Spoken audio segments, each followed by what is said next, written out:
거룩하신 하나님, 저희들은 본성적 타락과 부패 가운데 하나님의 진노를 불러일으켰고 무지와 불신과 불의가 가득하나이다. 그러나 이곳에 있는 이들 가운데에는 예수 그리스도의 은혜로 완전하고 완벽한 죄들의 용서를 받아들이는 이들이 있습니다. 신자로 불리며 그리스도에게 접붙여져 그리스도를 알기를 소망하고 있으며 의를 얻었고 전가된 의로 말뿐만이 아니라 실제 하나님의 영광을 추구하는 감사의 제사를 드리며 주의 이름을 찬송하고 있습니다. 하나님의 진실하심에 간구하오니 주의 인치심으로 표정을 받은 모든 자들에게 하나님의 말씀이 들려지게 하시옵고 순종의 의가 나타나게 하여 주시옵고 하나님의 보호하심의 증거를 얻고 참된 교훈을 받게 하여 주시옵소서. 이 시간 전 세계 교회에 흩어져 있는 소수의 참된 신자들에게도 동일한 은혜가 있게 하시어 허탄한 철학과 세속적 교훈에 물들지 않게 하여 주시옵고 공개적으로 선언한 신앙 고백이 그리스도인이라는 자부심과 함께 자신의 경건으로 증명되게도 하여 주시옵소서. 또한 다른 사람과 구별된 증거를 가질 때 세례 시에 고백했고 교회 등록 시에 고백한 서약이 지켜지게도 하여 주시옵소서. 이제 주의 말씀에 접붙여지길 원하오니 주의 약속이 경고해야 되는 언약의 말씀이 주어지게 하여 주시옵소서. 이 모든 것을 예수님의 이름으로 기도합니다. 아멘.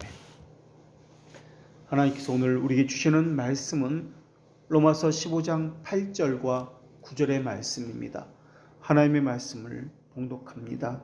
하나님의 말씀을 경청하십시오. 내가 말하노니 그리스도께서 하나님의 진실하심을 위하여 할례의 추종자가 되셨으니 이는 조상들에게 주신 약속들을 견고하게 하시고 이방인들도 그 긍휼하심으로 말미암아 하나님께 영광을 돌리게 하려 하심이라. 기록된 바 그러므로 내가 열방 중에서 주께 감사하고 주의 이름을 찬송하리로다 함과 같으니라. 아멘. 오늘 본문에는 할례의 추종자라는 그런 말씀이 나옵니다. 이것은 율법을 지킨다라는 의미입니다. 다시 말하면 이스라엘 백성과 맺은 언약이 있는데 이 언약을 가르치고 있는 것입니다. 오늘 본문에서는 할례를 이야기하면서 이스라엘 백성과 이방인을 어떤 면에서는 나누고 있습니다. 그러나 이방인들도 결국에는 하나님께 영광을 돌리는 일에 참여한다라고 말씀함으로써 이스라엘 백성들과 동일한 위치의 신분을 가지게 된다라는 것을 말씀하고 있습니다. 또 그러면서 하나님의 약속의 변함이 없음에 대해서 강조하고 있습니다. 그 하나님의 약속의 변함이 없다는 것을 강조하기 위해서 가져온 그러한 단어가 하나님의 진실하심을 위하여라는 단어입니다. 그러니까 오늘 본문에서 하나님의 진실하심이라는 이 단어의 의미는 약속의 성취와 연결시켜서 보아야 한다라는 말입니다. 거기다 더 나아가서 하나님의 약속의 성취는 하나님에게 영광을 돌리게 하고 주께 감사하게 하고 주의 이름을 찬송하게 하는 것으로 이어짐을 알 수가 있습니다. 하나님의 약속은 조건에 따라 상황에 따라 변하는 약속이 아닙니다. 경건한 이스라엘 백성은 그렇기 때문에 하나님의 약속이 이루어지기를 기다려왔습니다. 자신의 상황과 상태를 고려한 것이 아니라 하나님의 신실함만을 의지하면서 그 약속이 이루어지기를 기다려왔습니다. 자신의 큰 죄를, 큰 부패함을 깨달아서 괴로워하기도 했습니다. 외부 환경의 억압과 압제 때문에 괴로워하기도 하였습니다. 그러나 하나님의 약속이 신실하다는 것을 그들은 믿었기 때문에 기다린 것입니다. 시편 기자나 선지자들의 토하는 기도를 보면은 곤고한 자들이 어떻게 마음이 상했는지 눌리고 상한 마음이 어떻게 그 근심을 하나님 앞에 토해냈는지 수많은 기도와 눈물과 한숨을 볼 수가 있습니다. 이스라엘에게는 외부적 환경과 외세와의 싸움만 있었던 것이 아닙니다. 우상 숭배로 가득한 자기 내부의 적이 더 무서웠습니다. 그 중에서도 더 무서웠던 것은, 가장 무서웠던 것은 하나님으로부터 달아나려는 자기 자신의 탐욕적이고 육체적인 이기심이 가장 무서운 적이었습니다. 그런데 그것이 자기가 보기에 가장 좋아 보였습니다. 그렇게 하는 것이, 그렇게 사는 것이 좋게 보였습니다. 그러다 보니까 무감각한 상태로 지내는 자신의 상태에 대해서 편안함을 느꼈습니다. 이것이 점점 젖어들어서 자신의 상태에 대해서 그것이 옳은 것으로 알았습니다. 자신의 올바른 상태에 대해서 분별력을 갖지 못했습니다. 그러나 그나마 조금이라도 깨어있는 자들은 자신이 언제나 이 절망적인 상황에서 벗어날 수 있는지, 불편하고 불합리한 이러한 자신의 처지가 언제나 좋아질 수 있는지에 대해서 궁금함을 가졌습니다. 하나님께서 불쌍히 여겨주심으로 인해서 하나님의 자비하심이 언제 나타날지에 대해서도 그들은 알고 싶었습니다. 시온의 영광은 언제 건설되는지, 하나님의 영광은 어떻게 언제 드러날지에 대해서 정말 알고 싶어 했습니다. 시편 기자는 그래서 몸이 애달아서 이렇게 기도합니다. 여호와여, 내 기도를 들으시고 나의 부르짐을 주께 상달하게 하소서. 나의 괴로운 날에 주의 얼굴을 내게서 숨기지 마소서. 주의 길을 내게 기울이사 내가 부르짖는 날에 속히 내게 응답하소서. 다른 시편 기자도 이렇게 부르짖습니다. 여호와여, 주는 영원히 계시고 주의 기억은 대대에 이르리이다. 우리는 여기서 시편 기자가 그랬던 것처럼 주는 영원히 계십니다. 주의 기억은 대대에 이르릅니다. 그러니까 그 약속을 지켜주십시오. 제가 부르짖는 그 호소에 귀를 기울여 주시고 응답하여 주시옵소서 라고 했던 것처럼 약속과 하나님의 속성, 변함이 없는 속성과 존재에 대해서 연결을 지어서 기억해야만 할 것입니다. 세상이 그 기초가 파괴된다 할지라도, 하늘이 요란한 소리를 내면서 무너진다 할지라도, 하늘과 땅의 전체 구조가 흔들려 산산조각이 나고 가라앉는다 할지라도, 이 세상에서 견고하다고 자랑하는 모든 것들이 산이 녹아내리고 바다가 다 말라버린다 할지라도 하나님의 약속만은 견고하다는 것을 고백하고 있는 것입니다.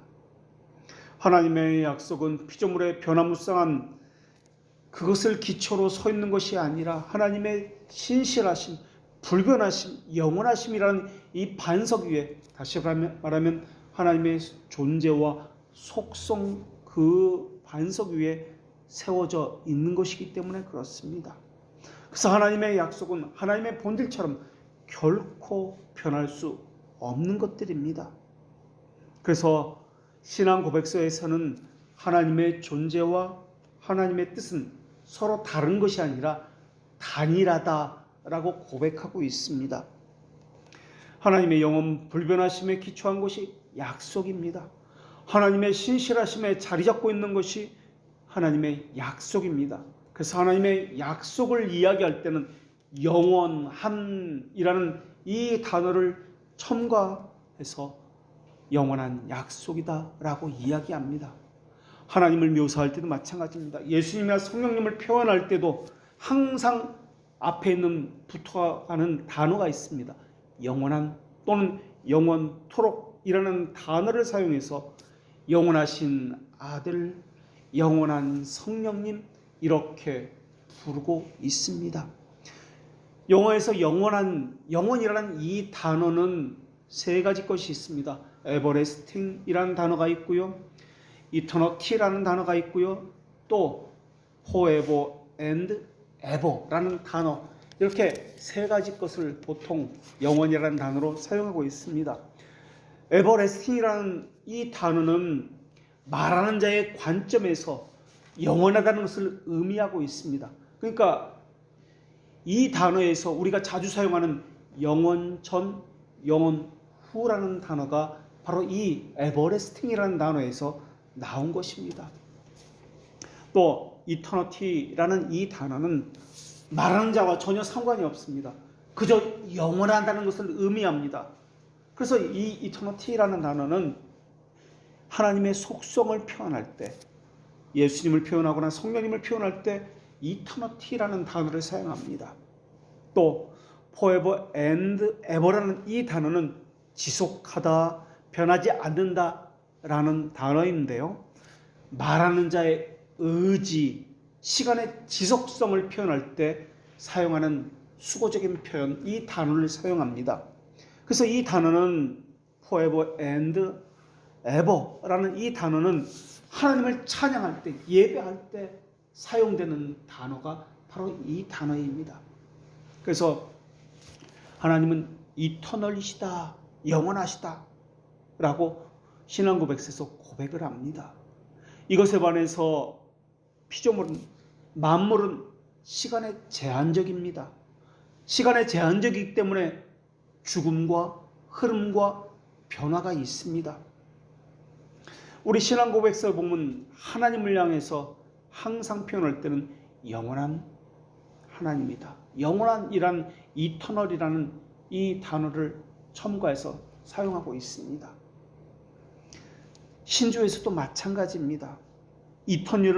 이터널이라는 이 단어는 하나님의 측면에서 보면 영원함이라는 단어이고, 에버레스팅이라는 단어는 우리 측에서 하나님을 볼 때 영원하다라고 이해하시면 좋을 것입니다. 하나님의 약속은 하나님의 존재, 하나님의 속성과 연결시켜서 항상 보아야 합니다. 하나님의 약속은 하나님의 속성과 잇대어 있을 뿐만 아니라 교회와도 잇대어져 있습니다. 교회는 성도와 교제가 있는 곳입니다. 교회는 성도와 교제만이 아니라 하나님과의 교제가 있습니다. 성도의 기준은 그리스도의 영원한 사귐일에 있다라고 이야기합니다. 사귐을 이야기하는데 영원한이라는 단어가 또 여기에 첨가되어 있습니다.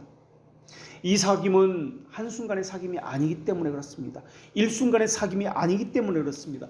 영원하고 지속적인 사귐이요, 천국에서까지 이어지는 사귐이기 때문에 영원하다라는 그런 단어를 덧붙여 사용하고 있습니다. 그래서 다른 성경에서는 천지는 없어지려니와 라고 이야기합니다.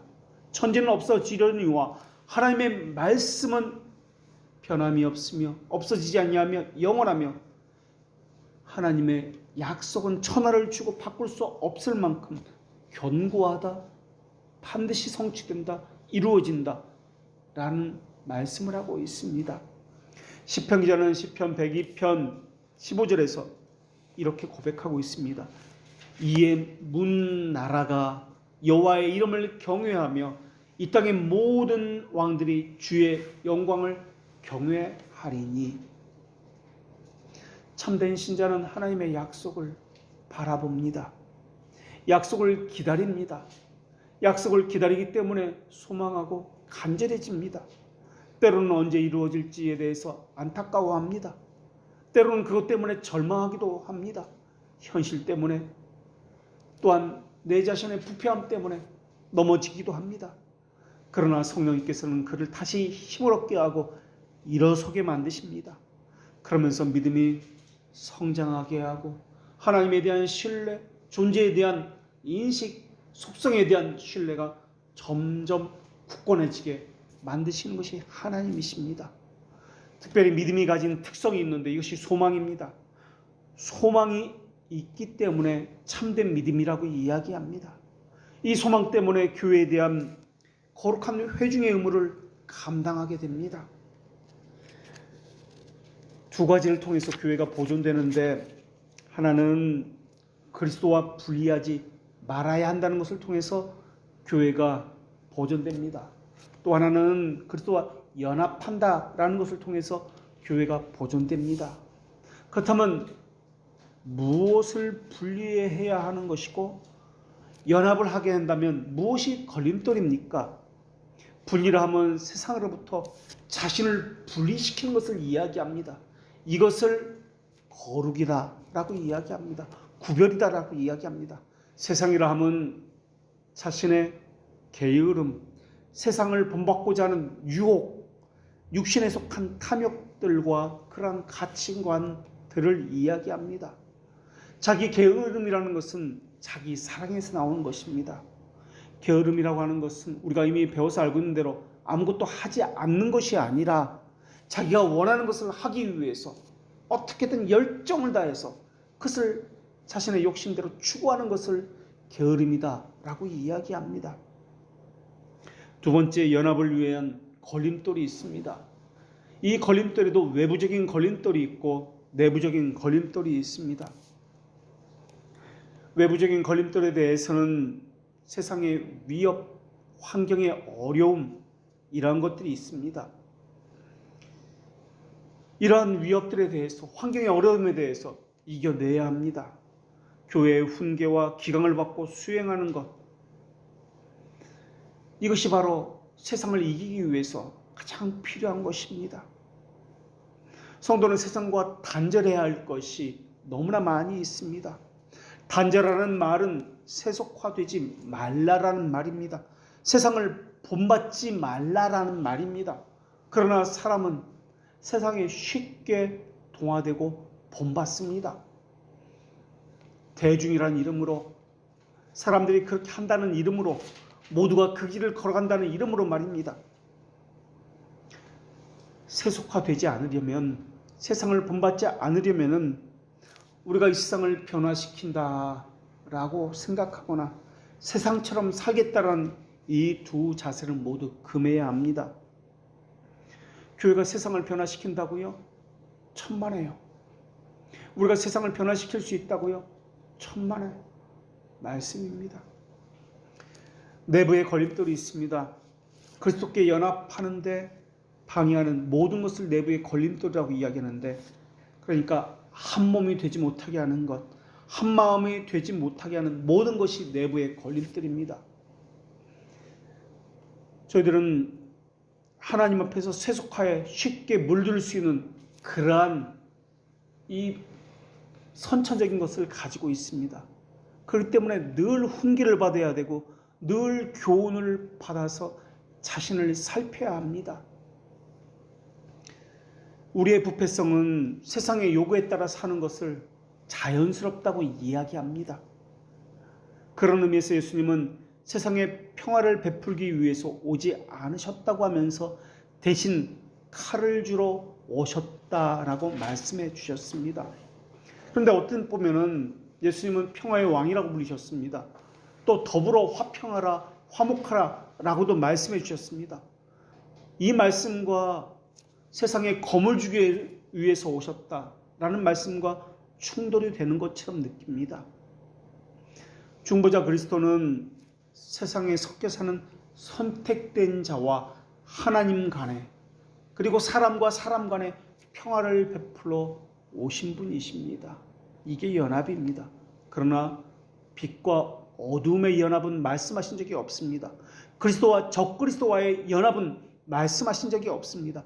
하나님의 자녀와 마귀의 자녀와의 연합은 말씀하신 적이 없습니다. 서로 넘나들 수 없는 절대적인 벽이 그들 사이에 있어서 구별되었다라고 이야기합니다. 그렇기 때문에 교회가 세상을 변화시킬 수 있다고요?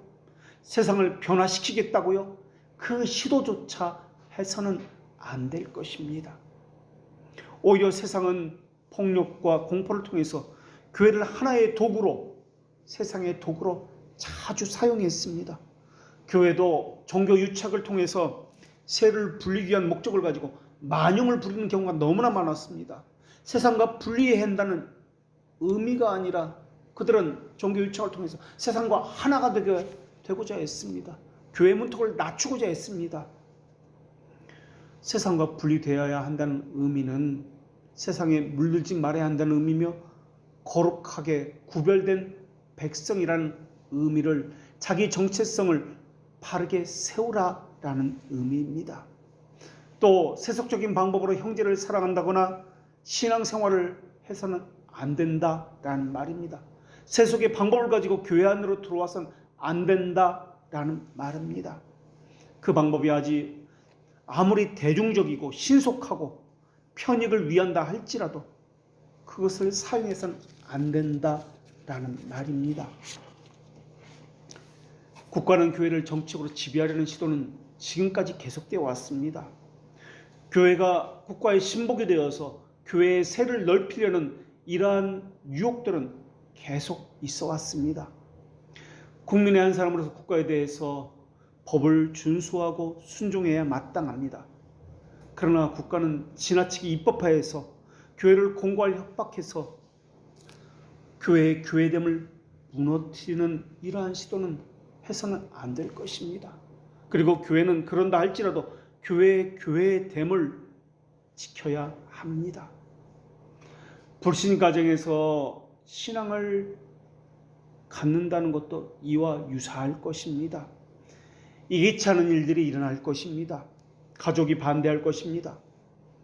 그렇기 때문에 성도는 교회를 중심으로 서로 도와야 하고 짐을 나누기 위해서 반드시 참된 교회에 가입해서 훈계와 기강을 받아야 합니다. 땅의 기초를 놓으신 분, 하늘의 기초를 놓으신 분은 하나님이십니다. 교회의 기초를 놓으신 분도 마찬가지로 하나님이십니다. 우리를 연합되게 하시는 분도 하나님이십니다. 그리고 기초를 놓은 하나님께서는 우리를 바른 길로 인도해 가고 계십니다. 사실 이 땅에서 하늘에서도 우주에서도 천지간에 그 어떤 것이든 세상이 끝난다는 것을 입증하는 것은 아무것도 없습니다.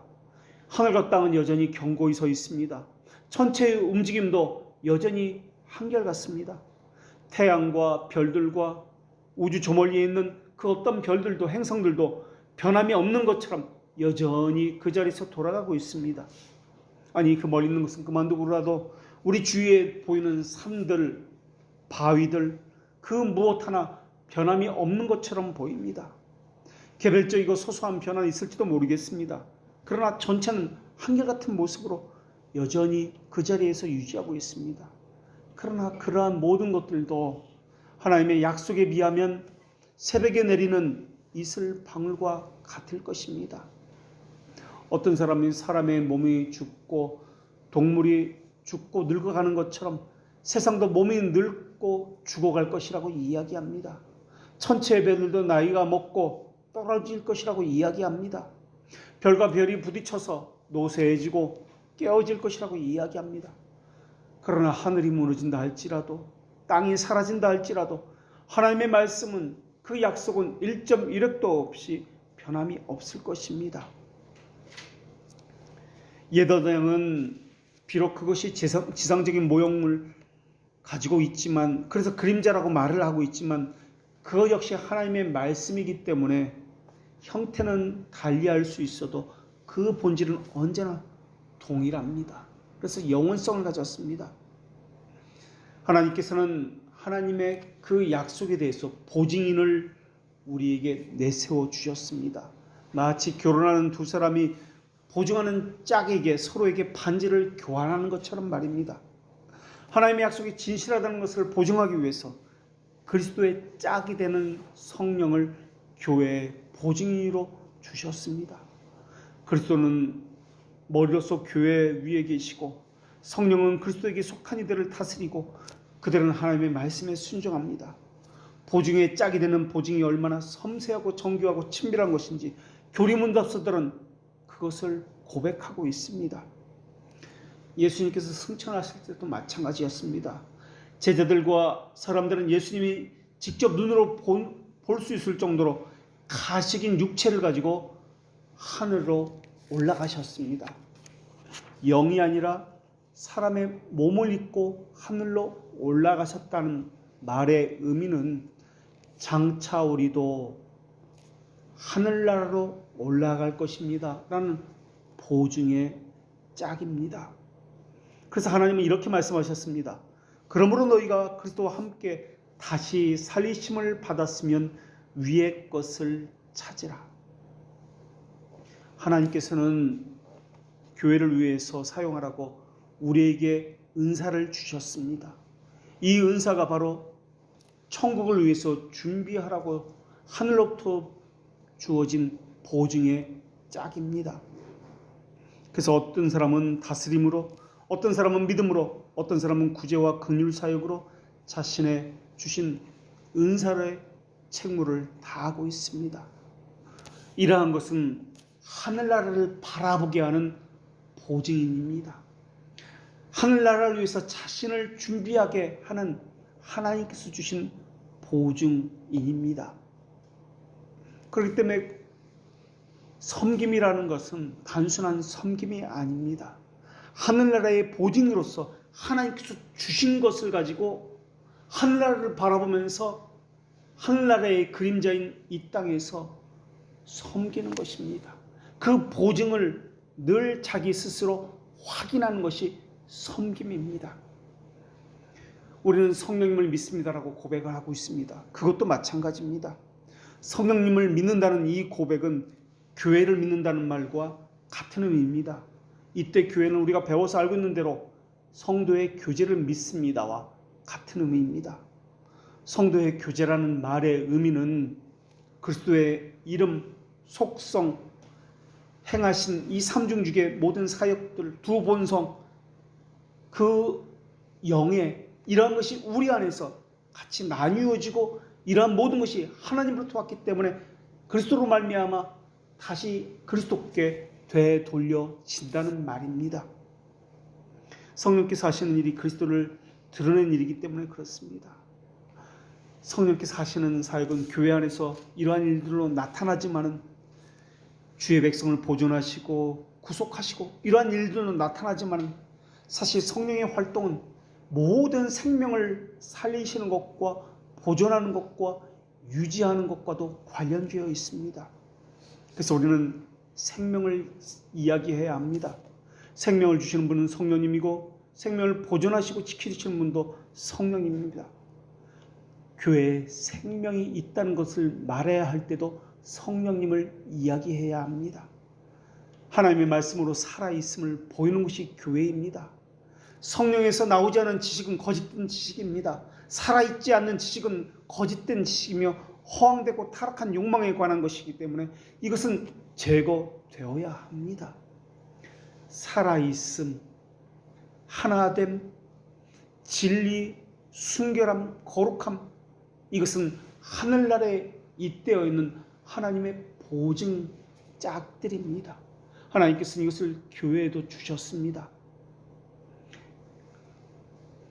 시편 기자는 이렇게 고백합니다. 주의 영을 보내사 저희를 창조하사 지면을 새롭게 하시나이다.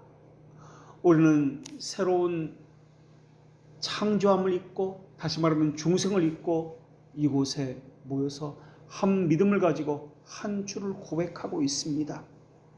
출애굽기 31장 3절에서 성전에서 일할 자에게 성령께서 어떻게 행하셨는지도 들어보십시오. 하나님의 신을 그에게 충만하게 하여 지혜와 총명과 지식과 여러 가지 재주로 정교한 일을 연구하게 하고, 성령님은 신자에게도 이러한 고백을 하게 하십니다. 그분은 또한 나에게도 주어져 라고 말입니다. 이 말이 말하고자 하는 것은 성령님을 우리 힘으로 소유하는 것이 아니라는 것을 이야기하고 있는 것입니다. 생명은 다시 말하면 내 힘으로 소유할 수 있는 것이 아닙니다. 성령님으로부터 주어지는 것입니다. 하늘나라를 바라보게 하고 하나님의 그 생명의 원체이신 하나님을 바라보게 하기 위해서입니다 라는 뜻입니다. 정말 우리는 생명을 우리 힘으로 보존할 수 있습니까? 내일도 우리는 생명을 내게 있다라고 말할 수 있습니까? 성령께서는 말씀 강서를 듣게 함으로 우리 안에서 믿음을 일으켜 주셨습니다. 말씀 선포로 자신에 대해서 깨닫게 하셨고 그리스도께 피하도록 만들어 주셨습니다.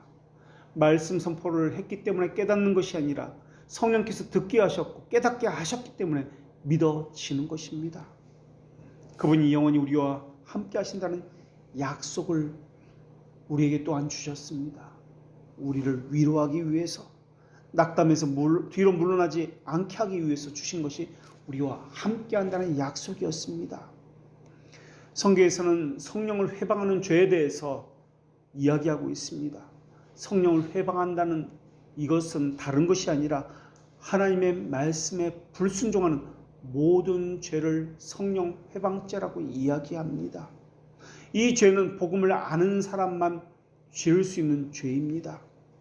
이런 고백이 하이델베르크 교리문답 53문에 잘 나타나 있습니다. 우리는 오늘 본문을 통해서 영원하신 하나님의 속성과 잇대어서 함께 살펴보아야 한다는 것을 나누었습니다. 그것은 하나님의 영광과 관련 지어집니다. 사람 측면에서 보면 오늘 본문에 나오는 하나님의 약속에 관한 것은 감사로, 찬송으로, 또한 영광으로 그렇게 이어지게 되어 있습니다. 하나님의 진실하심과 약속은 사실 여러 가지를 이야기하는 것이 아니라 하나의 다른 측면들을 이야기하고 있는 것입니다. 우리는 먼저 전제해야 될 것이 있는데 우리가 이미 배운 대로 하나님의 영원하심과 진실하심과 같은 이러한 단어들을 볼 때, 하나님과 관련된 표현들을 볼 때 매우 유의해야 하는 것은 문자적인 해석을 해서는 안 된다라는 것입니다. 수고적으로 보라고 이야기했습니다. 문자적으로 단면적으로 해석하면 잘못된 해석을 한다라고 우리가 이미 배워서 알고 있습니다. 진리에 관한 것을 이야기할 때 우리의 언어와 문자로 표현되어 있습니다. 그러나 우리의 언어와 문자는 한계가 분명하게 있습니다. 그렇기 때문에 하나님의 무한하신 이 하나님의 말씀을 우리의 인간으로 표현된다라고 할 때 여기에는 한계가 있다는 것을 기억하셔야 합니다. 그렇기 때문에 그 한계를 때문에 진리를 대할 때는 그 의미를 문자적으로 해석해서는 안 된다라는 것입니다. 오늘 본문에 하나님의 진실하심에 대해서 말씀하고 있습니다. 하나님의 진실하심, 영원하심에 대해서 이 단어를 해석할 때 우리는 쉽게 진실하심에 또는 영원하심에 이러한 단어의 뜻이 무엇인지를 살피려고 집중할 때가 너무나 많이 있습니다.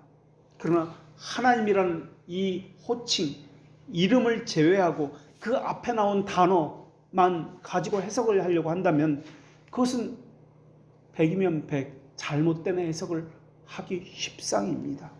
이것은 하나님이라는 것과 이 단어와 앞에 하나님을 수식하는 단어와 함께 수고처럼 한 단어처럼 그렇게 함께 해석해야 합니다.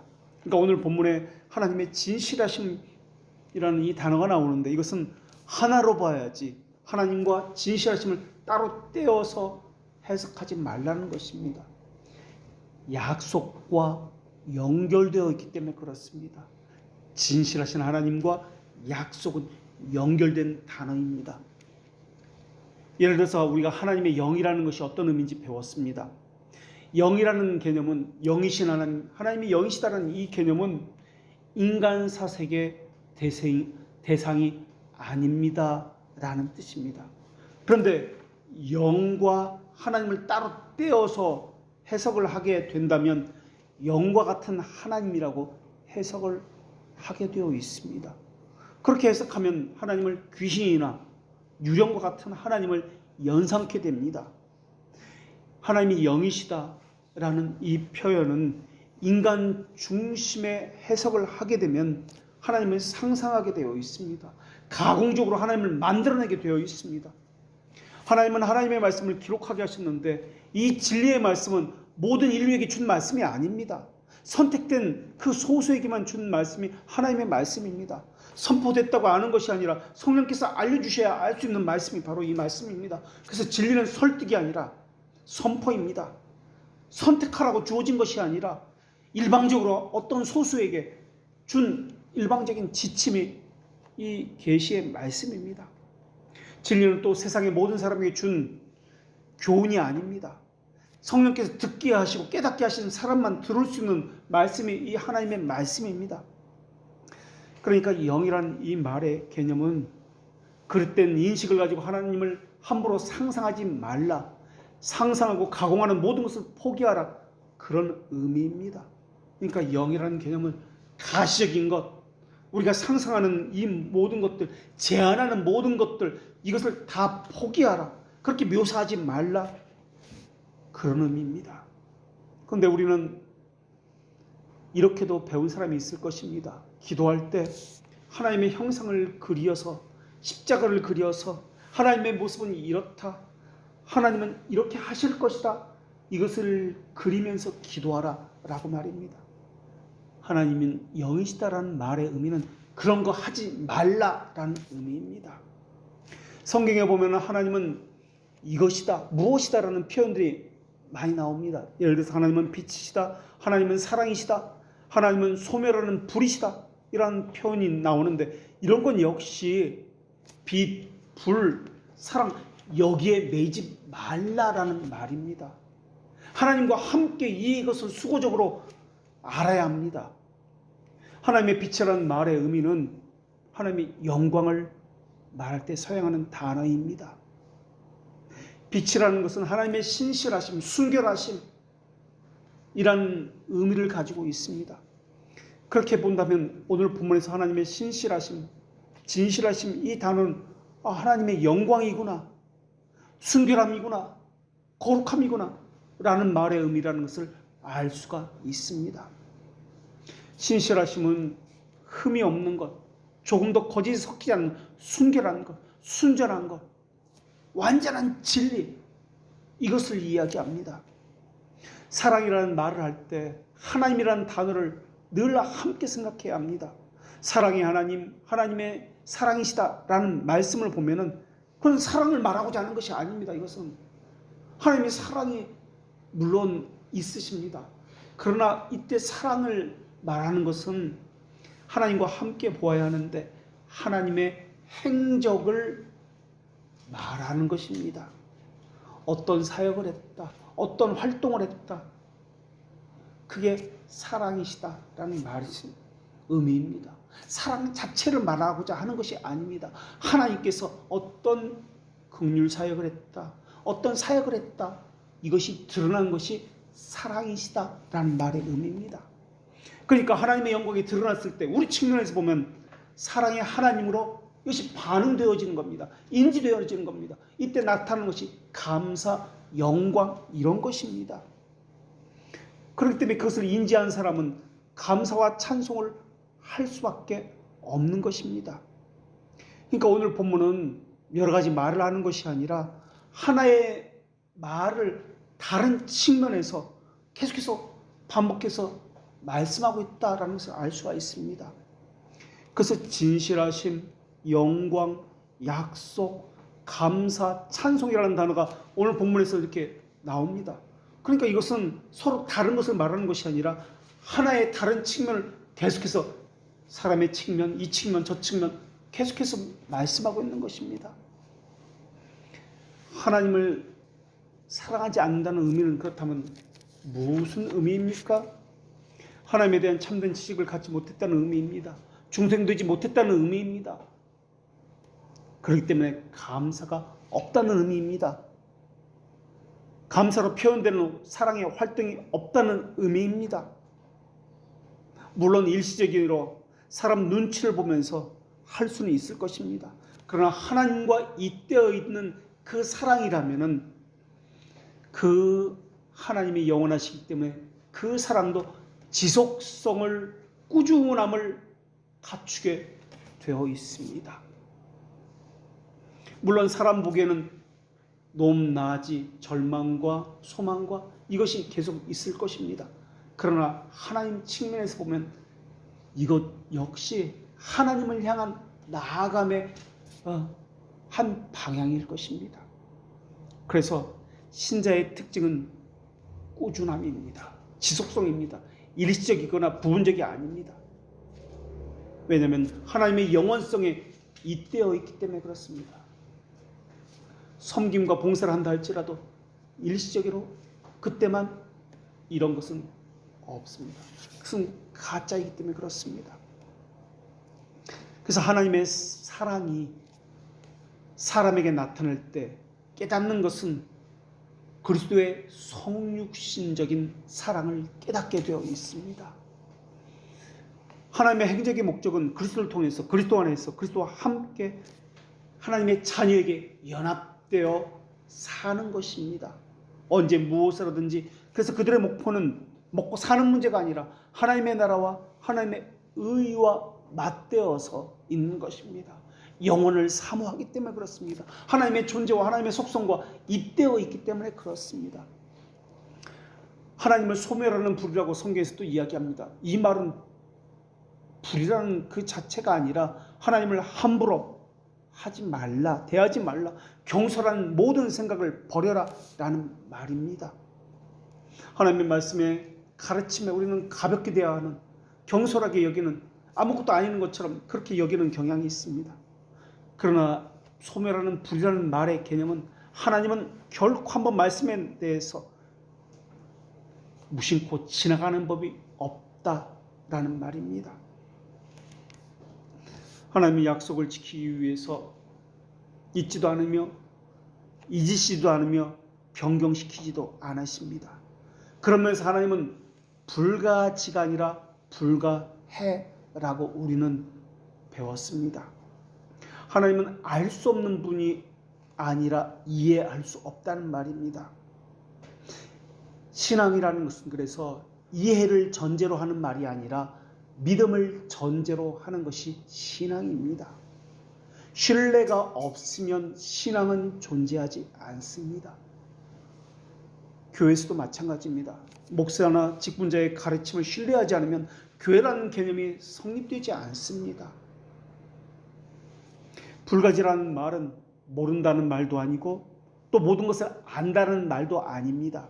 하나님을 알되 제한적으로만 알 수 있다는 말입니다. 성경에 기록된 만큼, 성령께서 깨닫게 하시는 만큼만 알 수 있다는 말이 불가지라는 말의 의미입니다.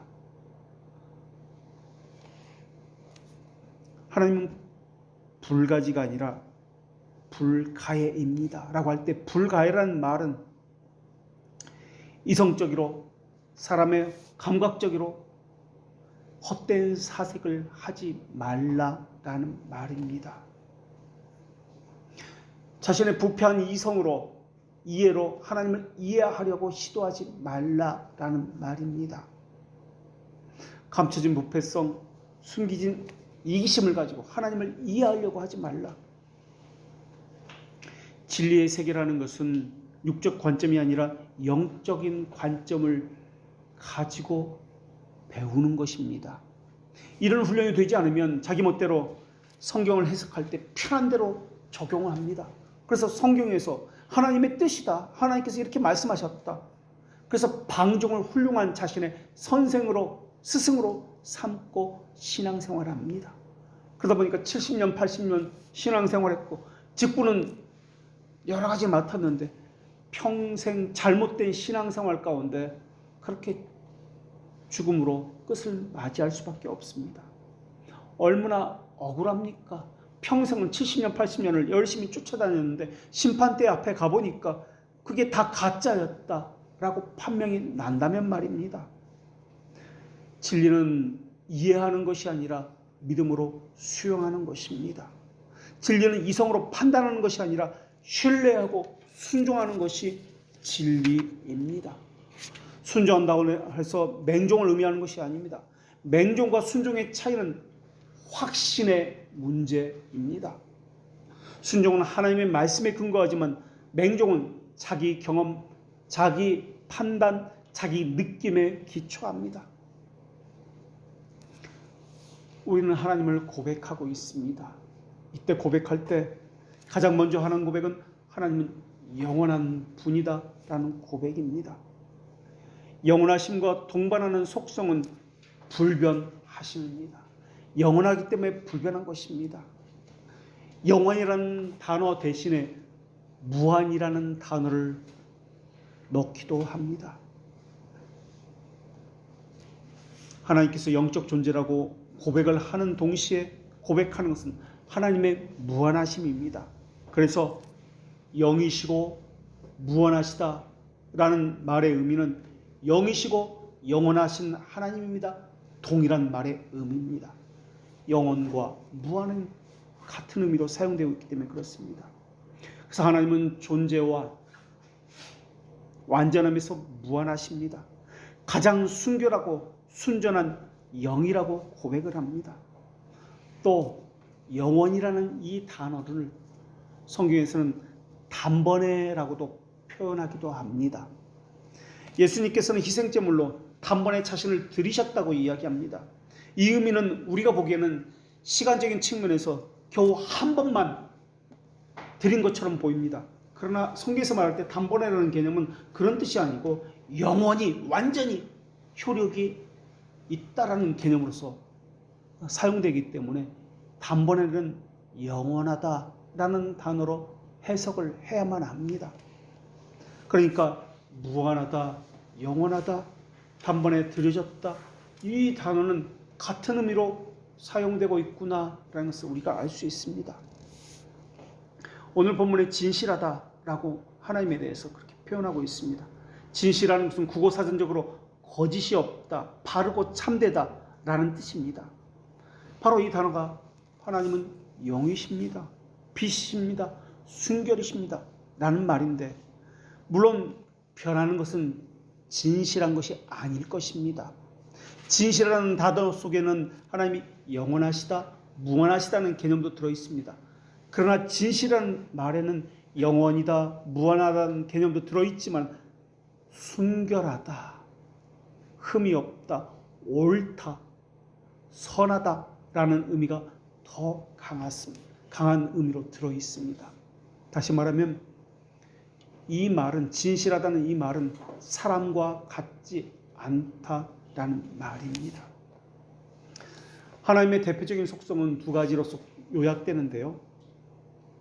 영이심과 영원하심입니다. 이것은 인간이 지닐 수 없습니다. 하나님만이 지니고 계신 속성입니다. 그런 의미에서 가장 거룩하시다라는 진술과 같은 의미라 보여집니다. 하나님이 거룩하시다는 그 진술은 모든 피조물 위에 계신다는 의미이며 죄와 상관이 없다는 의미이며, 그렇기 때문에 죄인과 교제하지 않습니다. 죄인과 존재를 나누지 않습니다 라는 의미입니다. 하나님이 영이시다, 영원하시다는 단어는 하나님과 인간, 창조주와 피조물의 구분을 인정하는 단어들이 바로 이 단어들입니다. 존재라고 할 때 이 존재는 형상이나 형체가 아니라 속성을 이야기합니다. 그러니까 하나님의 존재와 속성과 행하심이 구체적이고 가시적으로 또 실제적으로 우리 앞에 드러난다라고 할 때 이것을 우리는 은혜다, 사랑이다 라고 표현합니다. 그러니까 사랑의 형태가 우리에게 주어졌을 때 이것이 약속이다 라고 하는 것입니다. 그러니까 하나님의 약속이라는 이 단어를 볼 때 우리가 찾아내야 하는 것은 하나님의 존재, 속성, 행하심, 이것을 이 약속이라는 단어 내에서 찾아낼 수 있어야 하는 것입니다. 하나님의 행하심은 사랑으로 나타나기 때문에 그렇습니다. 사랑을 나타난 하나님의 행하심을 보면 하나님이 영이심과 영원하심을 또한 읽어낼 수 있어야 합니다. 그것이 하나님의 존재이기 때문에 그렇습니다. 사람의 지성은 하나님의 실존 앞에 섰을 때 자기가 누구인지 알 수가 있습니다. 그리고 하나님의 크심도 알 수가 있습니다. 신앙 고백서에서는 완전하다는 이 부사를 붙여서 지혜로우신 분, 정의로우신 분, 선하신 하나님이라는 단어 앞에 완전하다라는 이 부사를 붙여서 하나님의 속성을 그렇게 꾸미고 있습니다. 이것은 하나님의 속성이 사람에게도 반영되었다라는 말입니다. 또 인간은 불완전하고 하나님은 완전하다는 것을 대조시키고 있지만 우리는 이것을 바라봅니다. 바랄 수 있습니다. 라는 뜻이기도 합니다.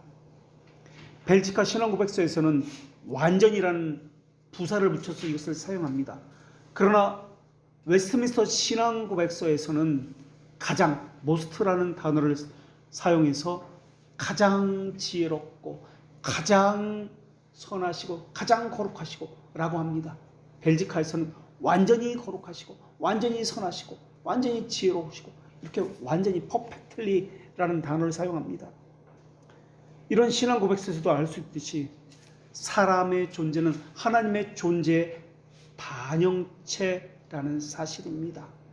하나님의 존재의 속성을 사람의 존재의 속성으로 반영하셨다라는 것입니다. 그래서 성경은 이것을 가리켜서 이 반영을 하나님의 형상대로 지음을 받았다라고 합니다. 그러니까 하나님의 형상이라는 것은 얼굴 모양을 이야기하는 것이 아니다라는 것을 알 수가 있습니다. 하나님이 가지신 이 속성의 반영체라는 것입니다. 중생이라고 할 때도 하나님의 형상의 회복이라고 이야기하는데 하나님의 속성의 회복됨을 이야기하고 있는 것입니다. 물론 반영이라는 것은 되찾았다는 말은 완전한 회복이나 하나님과 같다는 개념으로서 사용하고 있는 것은 아닙니다. 영원하신 하나님과 시간 안에 제한된 우리는 같을 수가 없기 때문에 그렇습니다. 하나님의 형상대로 지음받았다는 의미는 하나님을 향해 중생된 사람은 나아갑니다 라는 뜻입니다. 하나님의 속성을 향해서 닮아지려고 나아갑니다 라는 뜻입니다. 그들에게는 하나님의 지식을 허용되었습니다. 하나님과의 교제가 허락되었습니다. 하나님의 가지신 그 속성이 그들에게도 허락되었습니다. 그래서 이것을 가리켜서 하나님의 영광이 드러났습니다. 이것을 유대인 이스라엘에만 허락된 것이 아니라 이방인에게도 허락되었습니다. 라는 것이 오늘 본문의 고백입니다. 하나님의 작정은 영원에서 이루어지는 것이지 시간 속에서 이루어지는 것이 아닙니다. 다만 하나님의 영원한 약속이 구원의 진리로 드러날 때 이것은 시간과 역사 안에서 드러날 뿐입니다. 그러나 하나님의 약속은 시간 속에서 시작된 것이 아닙니다. 그것이 계시될 때는 인간의 사건들 속에 시간 안에 드러나기 때문에 그 약속을 순차적으로 인간은 느낄 뿐입니다. 하나님의 측면에서 보면 그 약속은 이미 시간 전에 성취되었고 완결된 사건입니다. 그렇기 때문에 영원과 무한이라는 이 개념을 사람은 이해한다는 것은 불가능합니다. 사람은 단지 시간 속에서만 그 약속을 바라보기 때문에 그렇습니다. 하나님은 이방인들도 약속 안에 들어있으며 그들도 하나님을 찬양하고 감사한다라는 것을 이제 드러낼 것이다 라고 말씀하고 있습니다. 하나님의 존재와 속성을 인지한 사람은 감사와 찬송으로 사람의 그 열정을 다해서 하나님께 반응하게 되어 있습니다. 하나님은 영원이라는 현재만 가지고 계십니다. 그러나 사람은 시간 속에 존재하기 때문에 전이라든지 후라든지 전후 개념을 가지고 있습니다. 사람은 전과 후라는 개념을 가지고 하나님을 만나기 때문에 하나님께서 주시는 지식과 약속도 시간 속에서만 깨달아질 수밖에 없는 것입니다. 시간은 흐름이 있습니다. 시작과 끝이 있습니다. 그래서 변화가 있고 변화무쌍합니다. 그러나 하나님은 영원과 무한 가운데 계십니다. 하나님은 영원 가운데 계시고 무한 가운데 계시기 때문에 불변하십니다. 변화가 없으십니다. 시작도 끝도 없으십니다. 그래서 항상 현재 있습니다. 창조란 말의 의미는 만물의 시작이라는 말의 의미이기도 하지만 시간의 개념이라는 말의 의미입니다. 하나님의 영원하심과 피조물의 시간, 제한, 변화와 대조하는 말이 창조란 말의 의미입니다. 하나님의 모든 사역이 신비롭다, 비밀적이다 라는 말의 의미는 언제나 하나님은 현재입니다 라는 말의 의미와도 동일합니다. 그러니까 하나님을 바라볼 때 우리는 늘 시간 속에서 하나님을 바라봅니다만 하나님을 해석할 때 시간 개념을 가지고 적용하면 안 된다라는 말입니다. 하나님이 행하시는 모든 사역들, 예정, 섭리, 중생, 칭의, 거룩함, 견인, 이러한 사역들은 항상 현재라는 의미를 가지고 있습니다. 우리 편에서 보면 약속도 시간 속에서 미래라는 것이 있습니다. 아직 성취되지 못한 것이 있고 성취되어질 것이 있습니다. 그러나 하나님 편에서 보면 약속은 언제나 현재만 있기 때문에 이미 성취되어진 것입니다. 시간 너머에 존재하는 것이 하나님의 약속이기 때문에 그렇습니다. 중생이라는 것도 우리는 시간 안에서만 바라보기 때문에 어떤 이는 아직, 어떤 이는 더, 이런 개념을 가지고 성화의 개념을 가지고 설명합니다.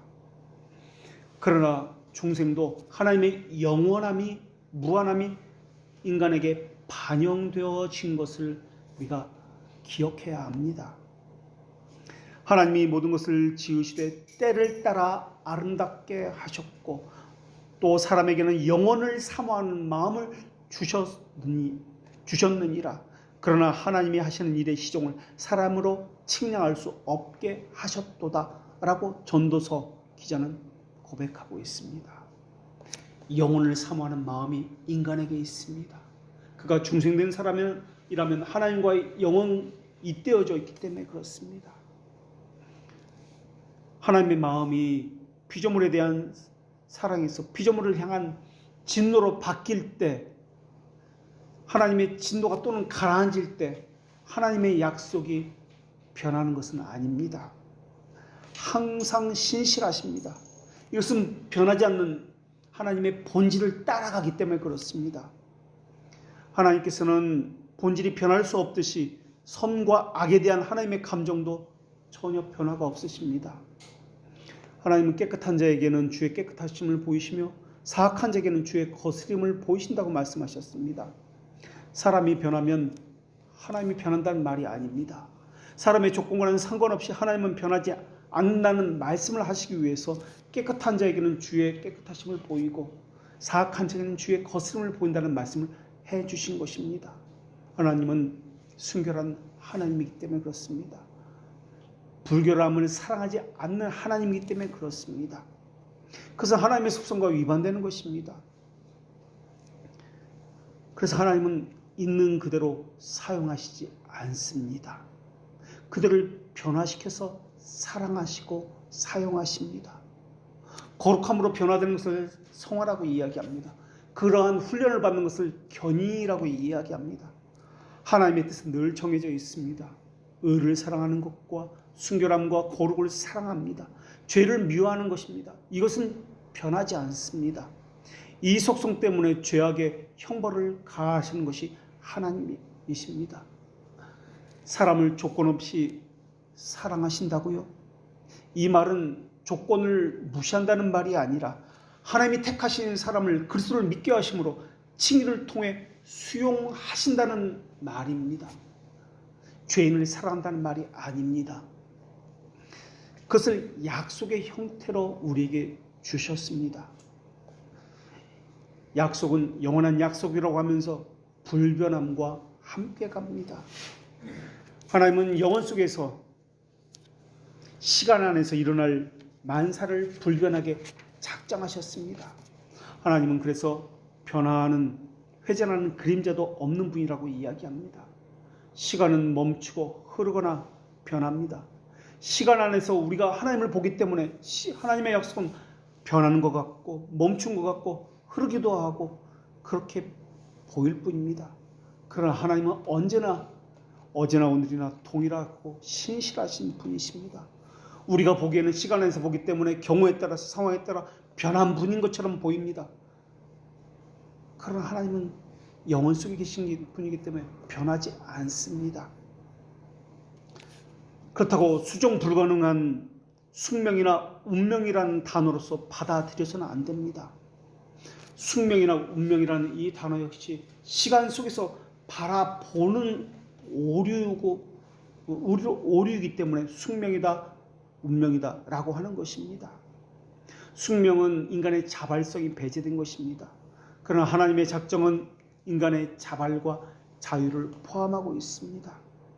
하나님은 영원하고 무한하기 때문에 만사가 하나님에게는 단일합니다. 그러나 우리는 시간 속에서 하나님의 약속과 하나님을 바라보기 때문에 만사가 다양하게 보일 뿐입니다. 왜냐하면 시간은 흐르고 변하기 때문에 그렇습니다.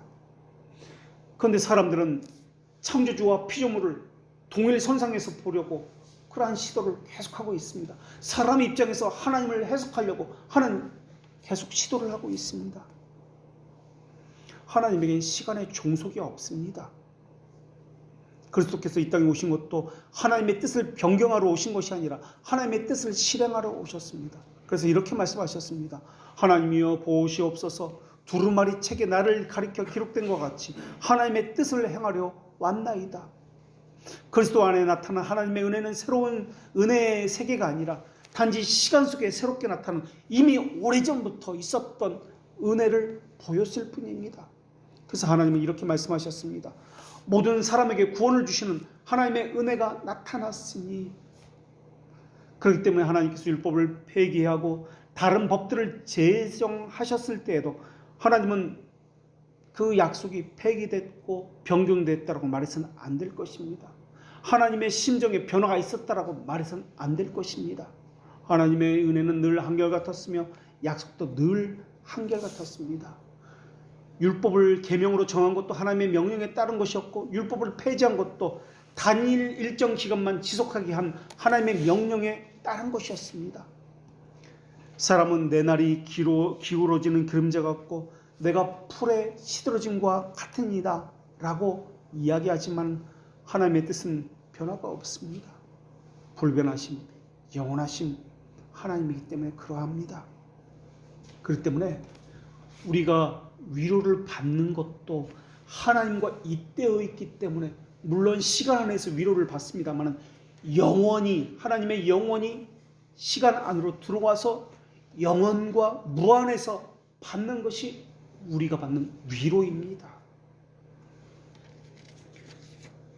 그래서 하나님의 자녀는 영혼과 잇대어 있기 때문에, 하나님의 속성과 잇대어 있기 때문에 감사와 찬송이 나타나는 반응으로 하나님을 향해 나타나게 되어 있습니다.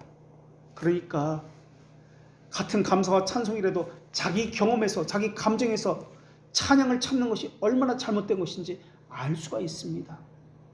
이 땅의 수많은 찬송가들 보십시오. 사람의 시간 안에서, 감정 안에서 있는 것들을 근거로 하나님을 찬송합니다. 찬송이 아닌 것인데도 찬송으로 불려지는 시대입니다. 그러니까 우리의 찬송의 근거를 우리 안에서 찾아서는 안 된다라는 말입니다. 내가 느꼈기 때문에, 내가 발견했기 때문에 라고 이야기해서는 안 된다라는 것입니다. 그리스도께서 하나님의 진실하심을 위해서 할례의 추종자가 되셨다라는 말의 의미는 하나님의 영원한 사역과 관련지어서 바라보아야 합니다. 이 말은 그리스도의 영원하심과 불변하심을 통해서 그리스도의 신성을 확증한다. 영원전부터 존재하신 그분이 영원 후까지 영원토록 한결같으시다 라는 말을 하고 있는 것입니다. 모든 것을 형태를 잃어버리고 수많은 변화와 다양성을 거치는 동안 그리스도는 늘 한결같습니다 라는 말을 하고 있는 것입니다. 세상의 모든 왕국이 사라지고 창조가 종교를 맺는다 할지라도 그리스도는 계속해서 한결같은 모습을 가지고 계실 것입니다. 그리스도는 만물이 창조되기 이전부터 존재하셨고 만물이 새롭게 된 이후에도 한결같은 모습으로 존재하십니다. 그래서 그리스도는 처음이요 마지막이다 라고 말씀하시는 것입니다. 이런 무한하심과 영원하심과 존재와 속성에서도 완전하고 완벽하신 그분이 마땅히 영광과 찬송을 받기에 합당하다는 것이 오늘 본문의 말씀입니다. 기도하겠습니다.